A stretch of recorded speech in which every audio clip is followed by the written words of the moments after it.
गेंद खेलने लगी जंगल में मोहिनी भगवान, और उन्होंने जानबूझकर गेंद बरगद के नीचे फेंक दी, जिस बरगद के नीचे भगवान भोलेनाथ बैठे थे। गेंद भोलेनाथ के पास जानबूझ के पड़ा दी। गेंद को देखा भोलेनाथ ने, कहा ये किधर से आई?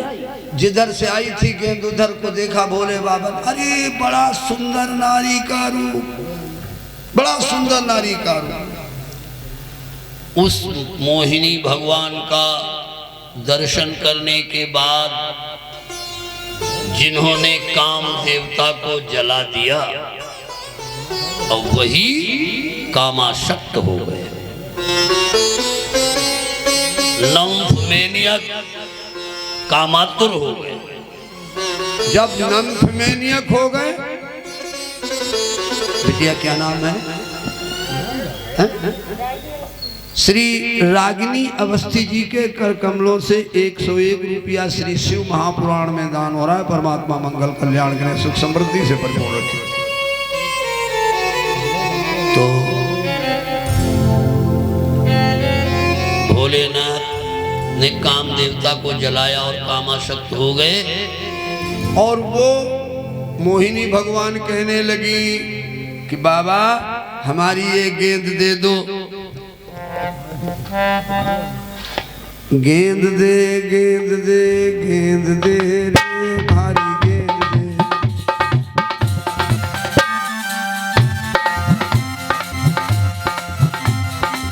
गेंद हमारी दे दो, गेंद दे दो हमारी बाबा, ये हमारी गेंद है। भोलेनाथ कहने लगे गेंद लेना है तो मेरे पास से ले जाओ, पास से ले जाओ। मोहिनी भगवान धीरे धीरे बढ़ रही हैं, सारे नारी के हाव भाव दिखला रही हैं, और वो धीरे धीरे भोलेनाथ के पास जब पहुंची तो भोलेनाथ ने मोहिनी भगवान का हाथ पकड़ने का प्रयास किया। मोहिनी भगवान भाग खड़ी हुई और बरगद के चारों ओर दौड़ने लगी। जब चारों ओर दौड़ने लगी, पीछे से भोलेनाथ दौड़ रहे हैं कामासक्त होकर। अंधे इस संसार में 4 प्रकार के होते हैं। कौन कौन? एक तो जिनकी आंखें फूट जाए वो अंधा, दूसरा अंधा धनांध, और तीसरा अंधा पुरांध, और चौथा अंधा कामांध, नम्फमेनियक। कामी भी अंधा ही होता है। उस समय भोलेनाथ पीछे दौड़ रहे हैं मोहिनी भगवान की। इसी व्यतिक्रम में, दौड़ धूप में भोलेनाथ का वीर स्खलित हो गया और वो एक बरगद के पत्ते पर गिरा। बस शांति आ गई, मोहिनी भगवान का भी रूप बदल गया। अरे दोनों भगवानों की लीला है, भगवान विष्णु और भगवान शिव की। वीर स्खलित होने पर भगवान विष्णु जी भी प्रकट हो गए, और भोलेनाथ ने कहा देख लिया मोहिनी का रूप, लेकिन काम हो गया था। अब यहीं से हनुमान जी के जन्म का ताना बाना शुरू हो गया। केसरी कपिनी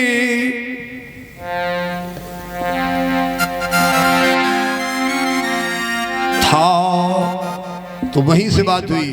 मोहिनी पे हर मोहित भय तहाँ, वीर पपात कियो त्रिपुरारी।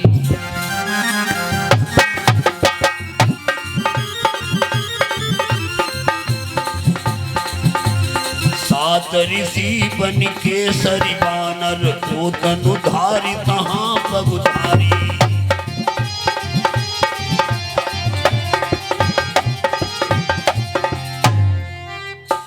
सात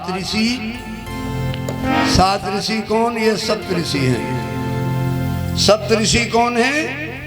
नाम मालूम आपको? इन सप्त ऋषियों का अगर सवेरे उठ के कोई पाठ करता है तो उसके घर में महालक्ष्मी कम नहीं होती। करके देखो, लेकिन लोग जानने का नाम नहीं ले, जानने का भी विचार नहीं करते। सप्तऋषि कौन है?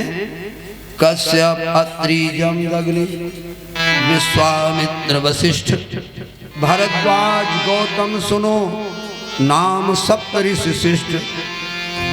ये सातों ऋषियों का अंशीभूत एक केसरी नामक वानर वहां आया। सातों ऋषियों का अंश केसरी में है।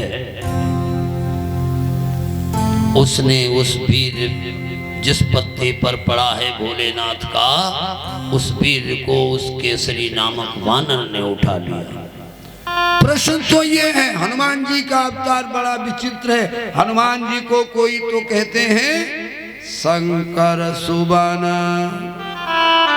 कहते हैं, लेकिन अब विद्वान, कुछ बड़े बड़े विद्वान चैनलों के माध्यम से ये बात बदलना चाहते हैं, लेकिन हम भी चैनल के माध्यम से उनको सिद्ध करना चाहते हैं। वो लोग कहते हैं शंकर सुवन नहीं, शंकर स्वयं केसरी नंदन। लेकिन शंकर स्वयं केसरी नंदन नहीं, भगवान शिव किसी के पुत्र नहीं हो सकते।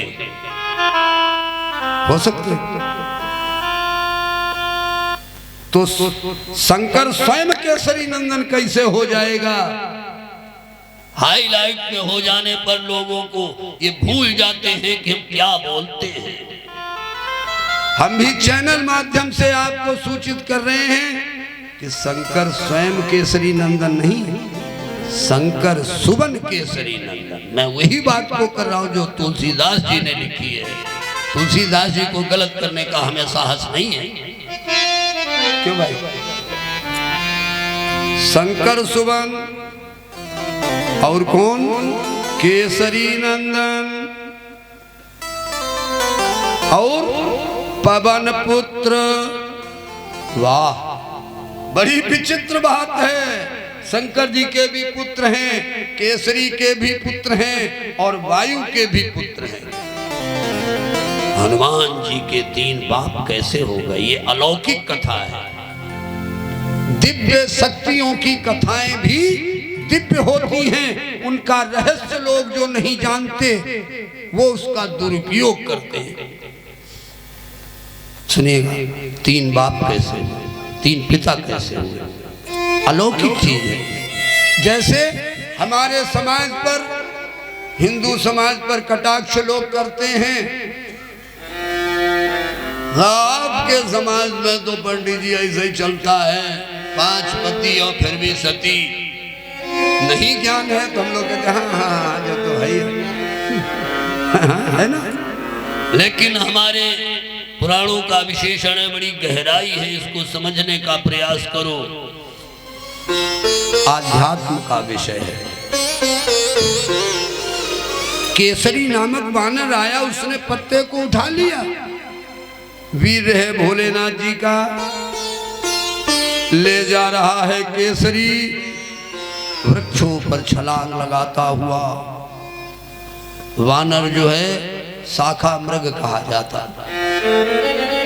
शाखाओं पर छलांग लगाता हुआ उस जगह पहुंचा जहां गौतम जी का शुभ आश्रम है।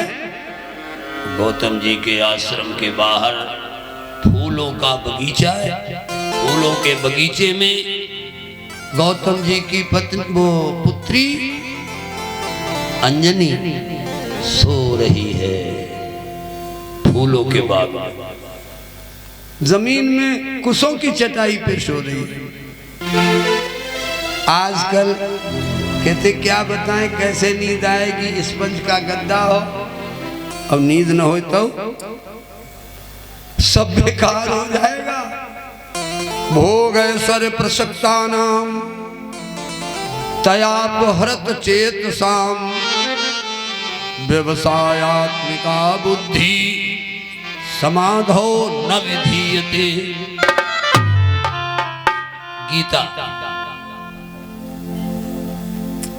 जो भोग ऐश्वर्य में जिसकी बुद्धि सनी है वो समाधिस्थ नहीं हो सकता। भोग ऐश्वर्य प्रसक्ता नाम, भोग ऐश्वर्य में जो प्रसक्त हो गया वो समाधिस्थ नहीं हो सकता। इसलिए भोग ऐश्वर्य वो कोई बहुत बढ़िया चीज नहीं है। जितने भोग ऐश्वर्य आप भोगेंगे आपकी आयु पर पूरा का पूरा असर होगा, पूरा का पूरा असर होगा। आयु अब कम होती जा रही मानव की। खैर, अंजनी सो रही है जमीन में और ये केसरी बानर भोलेनाथ के वीर वाला पत्ता लिए हुए वहीं पहुंचा। संयोग और वियोग कौन बनाता है? भगवान शिव। सुनिए, शंकर जी के 5 काम हैं। हमारे शंकर जी के, माफ करना सभी लोग समझना, 5 काम करते हैं। एक तो भोलेनाथ का काम है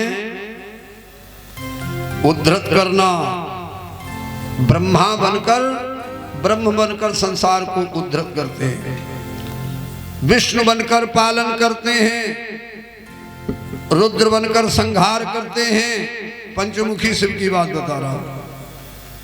और शंकर बनकर संयोग और वियोग लगाते हैं। संयोग यो सम करो ततो शंकरः उच्यते। शंकर उनको कहते हैं संयोग वियोग लगाते हैं। ये बच गए, गाड़ी निकल गई, एक्सीडेंट हुई, वो तो अब बस 1 सेकंड और पीछे रह जाते तो एक्सीडेंट नहीं होता। संयोग वियोग ये लगाते हैं भगवान शिव, शंकर जी, शंकर। और शिव बनकर अनुग्रह करते हैं। अनुग्रह, ये 5 काम है शंकर जी के, इसीलिए पंचमुख कहे गए। तो आज संयोग लगा दिया। केसरी बानर हाथ में पत्ता लिए हुए गया अंजनी के पास और सोती हुई अंजनी के कान में पत्ता उड़ेल दिया, वीर कान में डाल दिया। जब कान में पड़ा, गौतम की कन्या जागी। मनहर छंद है, इन्हीं कविता में पूरा शिव पुराण भोले बाबा ने लिखवाया है। क्षमा करना, हम जो गलतियां हों उनको, त्रुटि को क्षमा करना। पूरा पुराण इन शब्दों में है, आप तक पहुंचाने का प्रयास करेंगे चैनल के माध्यम से। गौतम की कन्या जागी, केसरी बिलो की ताने, कही कौन चीज मेरे कान में डारी है।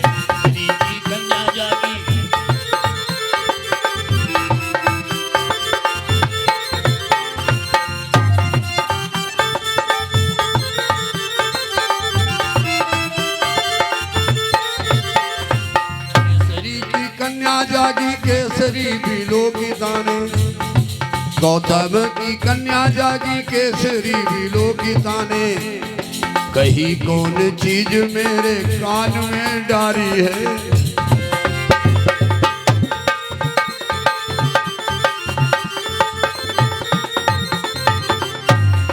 बहु झुझलावे कान को हिलावे बार बार,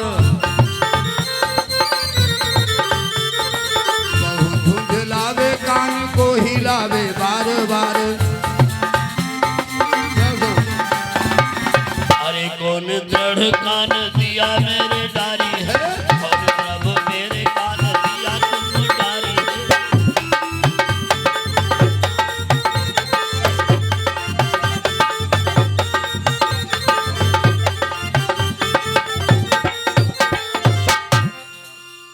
अरे कोई सोता हो और कान में अगर कुछ उसके डाल दिया जाए, कोई सो रहा हो उसके कान में अचानक आयास कुछ उड़ेल दिया जाए पानी, बड़ा झुंझलाएगा। उठ के बैठ गई, कान को हिलाने लगी। बड़े भारी बानर को देखा सामने अंजनी ने। अंजनी कहने लगी, अरे आप कौन हो और यहाँ क्यों आए हो, आपका परिचय क्या है? केसरी कहने लगा, केसरी है नाम मम, सप्त ऋषियों का हूँ अंश, प्रेरणा से सदा शिव की दया अपारी है। हम भगवान शिव की दया से, उनके प्रेरणा से आए यहाँ हैं। और जो तुम पूछ रही हो, मैंने अपना परिचय बता दिया। और जो तुम पूछ रही हो कि कान में क्या डाला, तो सुनिएगा। शिव वीर है अमोघ, मैं ताको बाहक हूँ। बाहक माने लाने वाला, शिव जी का शिववीर है अमोघ, मैं बाहकता को हूँ, वही कान डाला अवतारे त्रिपुरारी है। वही कान डाला अवतारे त्रिपुरारी है।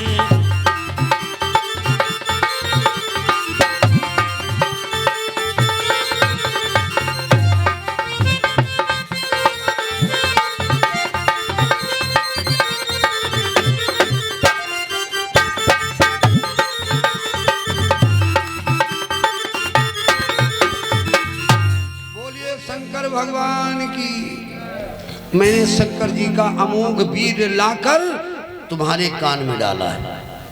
और क्यों डाला? अवतारे त्रिपुरारी हैं, भोलेनाथ का अवतार होने के लिए हमने डाला है। तुम भोलेनाथ की मां बनोगी। जब मां बनने की बात कही तो अंजनी ने कानों पर हाथ रख लिया। भगवान महाराज, आप सब ऋषियों के अंशीभूत हैं, लेकिन मैं एक बात आपसे पूछ रही हूं। नारी की 3 स्टेज होती हैं। एक तो कुंवारी, जब पिता के घर में रहे, विवाह हो जाए तो क्या बनती है? नारी। कुंवारी के बाद नारी, और जब पुत्र का जन्म हो जाता है तब बनती है महतारी। ऐसे तो है।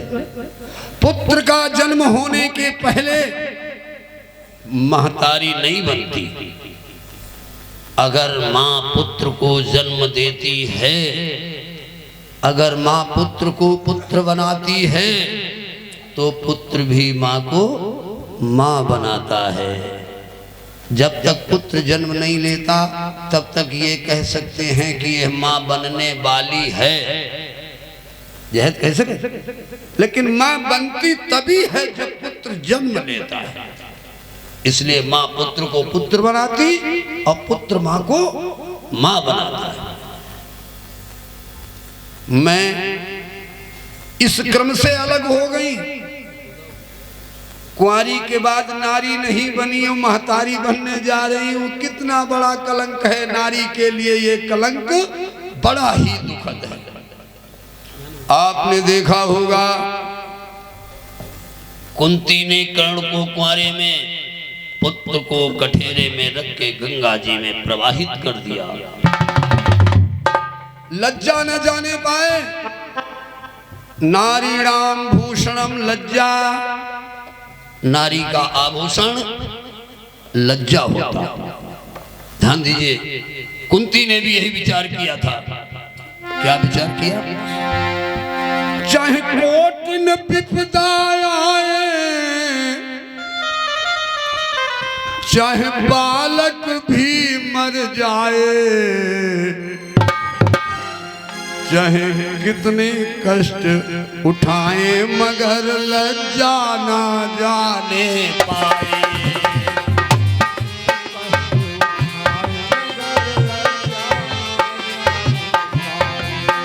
चाहे कोटिन कष्ट उठाए, मगर लज्जा ना जाने पाए।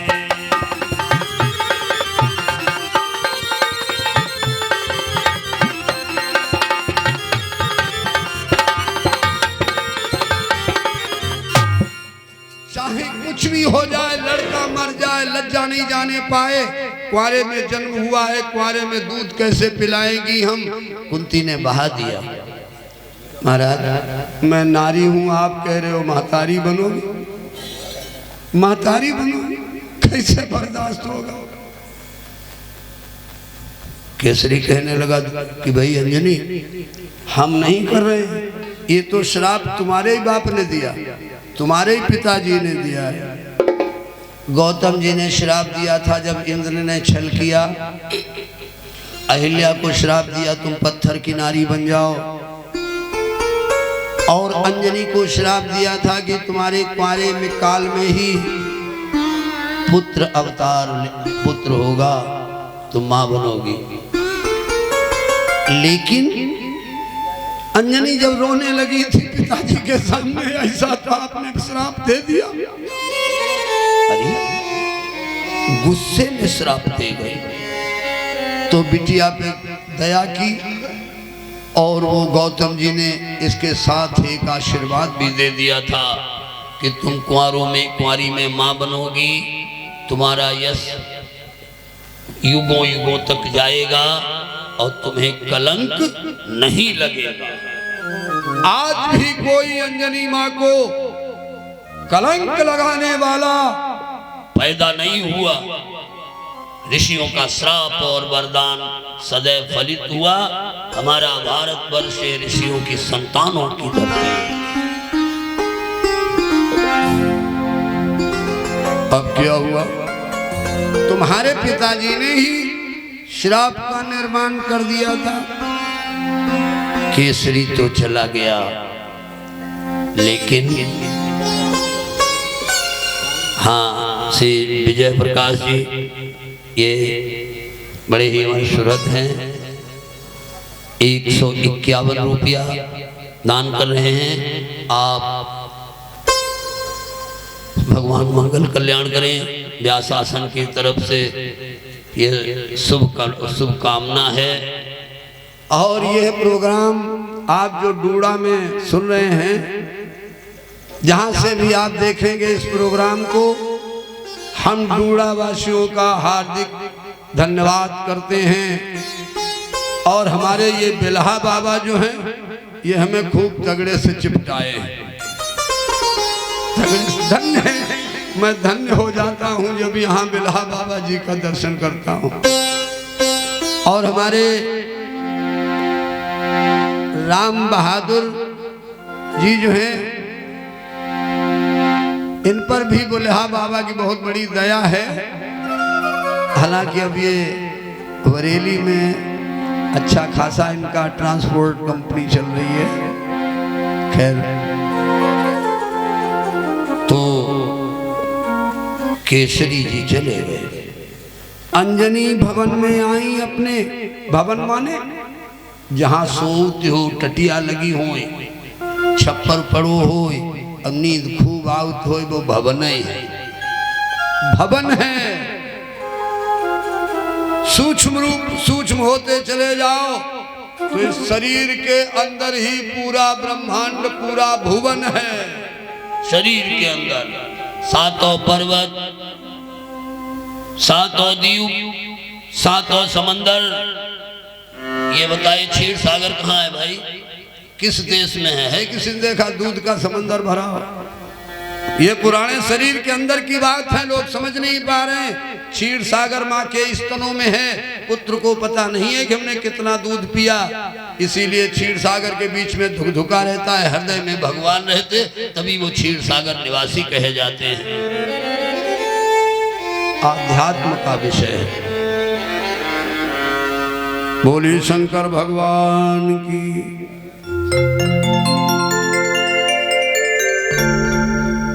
अंजनी घर में आई। सारी ये क्रिया, सारा कर्म अहिल्या माँ को बताया।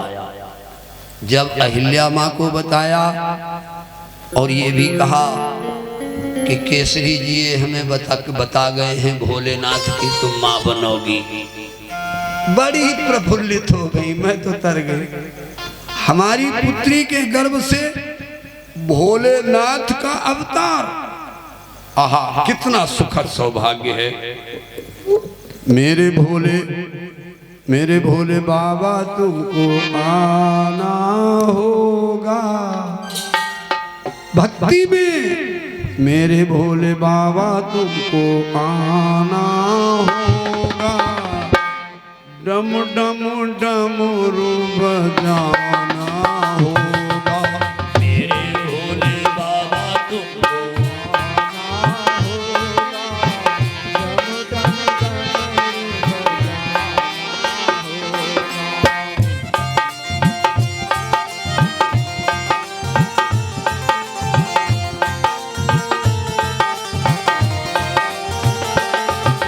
सावन का महीना बाबा बेलपत्र लाएंगे।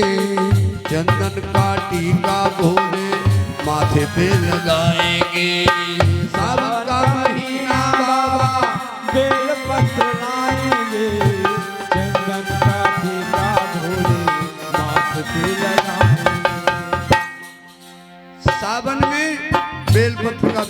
साथ होता है।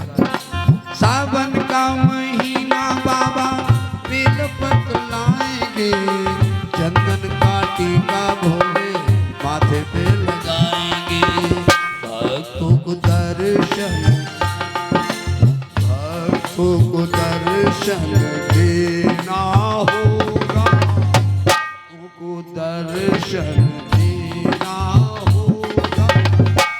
डम डम डमरू बजाना होगा, तेरे भोले बाबा तुमको गाना होगा। डम डम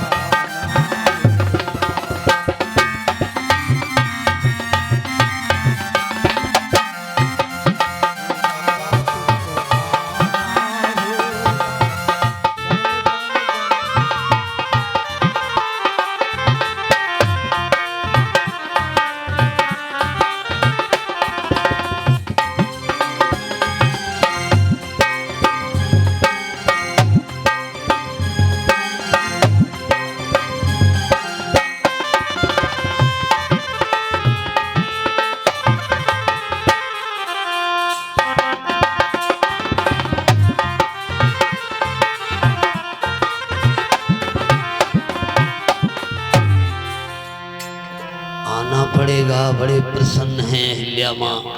गर्भ अवधि सुख सहित बिताई, हर युग में गर्भकाल अलग अलग होता था। गर्भ अवधि सुख सहित बिताई, जन्मे महावीर कभी आई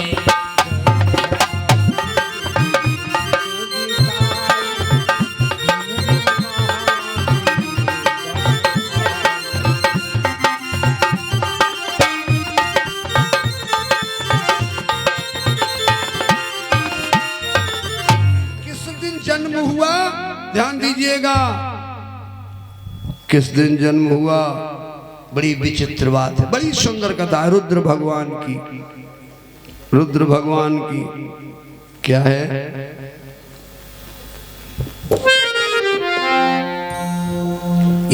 किसके हैं, किसके नाम था? श्री सचिन मिश्रा जी 501 रुपया दान कर रहे हैं, भगवान मंगल कल्याण करें। 101 रुपया कृष्ण पाल शुक्ला सहरुआ निवासी की तरफ से श्री शिव महापुराण में दान हो रहे हैं। परमात्मा मंगल कल्याण करें, सुख समृद्धि से भरपूर रखें। गर्भ की अवधि सुखपूर्वक व्यतीत हुई और वो समय आया। कौन सा समय, दिन कौन सा है, ध्यान दीजिएगा। शनिवार को मंगल हुआ। अगहन के महीने में शुक्ल पक्ष में शनिवार को हनुमान जी का जन्म हुआ। शनिवार को मंगल हुआ। दिन था शनिवार, लेकिन संसार के लिए मंगल हो गया। शनिवार को मंगल हुआ, जन्मे श्री हनुमान जी।